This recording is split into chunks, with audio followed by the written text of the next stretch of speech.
చూడండి ఇప్పుడు ఈ రోజు జరిగిన ఈ ఫంక్షన్ ఆర్టిస్టులు ముఖ్యంగా ఆర్టిస్టులు ఏంటంటే ఇవి చాలా ముఖ్యంగా వినాలి. పైడి జయరాజు గారి తెలంగాణ బిడ్డ, కరీంనగర్ అయింది. ఆయన ఎన్నో సంవత్సరాల ముందు హిందీ ఫీల్డ్కి వెళ్ళిపోయి ఒక హీరోగా, తర్వాత అక్కడ విలన్గా, ప్రొడ్యూసర్గా, డైరెక్టర్గా ఆయన పేరు సంపాదించారు. దాదాసాహెబ్ ఫాల్కే అవార్డు వచ్చింది. అంటే చాలా అవార్డ్స్ వచ్చింది.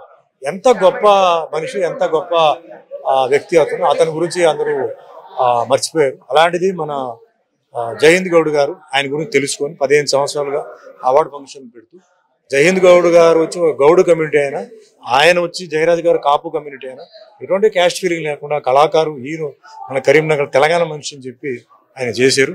ప్రతి సంవత్సరం చేస్తున్నారు. ప్రతి సంవత్సరం నేను వస్తున్నాను. మధ్యలో 2 సార్లు మిస్ అయింది.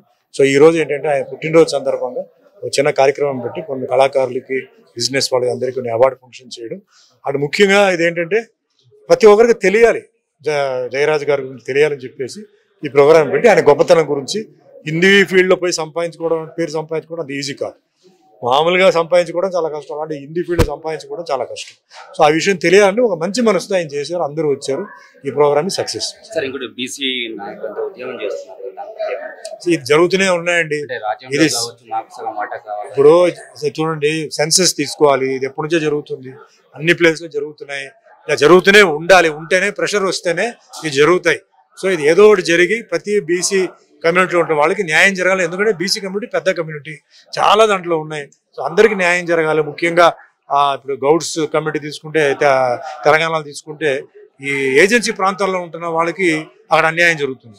అక్కడ ఏంటంటే అక్కడ ఎస్టీ వాళ్ళు ఏంటంటే వాళ్ళు మెయిన్గా ఈ వాళ్ళ వృత్తిని, అంటే ఏదో గీత కార్మికులు ఉన్నాలో అది వాళ్ళకి వెళ్ళింది. కానీ ఇది ఆర్డర్ పాస్ అయి ఉంది, ఆర్టికల్ అన్నీ ఉన్నాయి, కానీ మూవ్మెంట్ జరగట్లేదు.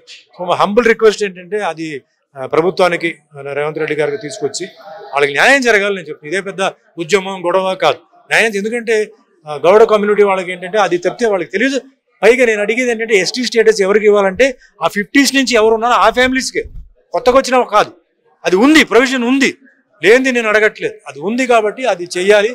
అలాగే బీసీ కమ్యూనిటీలో చాలా ఉన్నాయి, అన్నిటికీ న్యాయం జరగాలి. ప్రధానమంత్రి మోడీ గారు ఒక బీసీ, సో ఆయన కూడా ఈ విషయంలో జోక్యం చేసుకొని, ఎన్నో అన్యాయాలు జరుగుతున్నాయి, బట్ బీసీ కమ్యూనిటీ అన్యాయం జరుగుతుంది కాబట్టి న్యాయం జరగాలి, మంచిగా జరగాలని నా విజ్ఞప్తి. బీసీ సంఘాలు ఏమంటున్నారంటే, ఇండియా వైగా చూసుకున్న, తెలంగాణ వైగా చూసుకున్న 60% మంది బీసీ జనాభా ఎక్కువగా ఉన్నారు.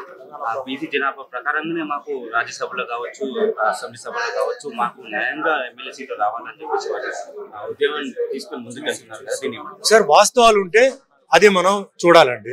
ఎందుకంటే వాస్తవాలు అడిగినప్పుడు ఓకే, మనం ఎక్కువగా అడిగితే తప్పు.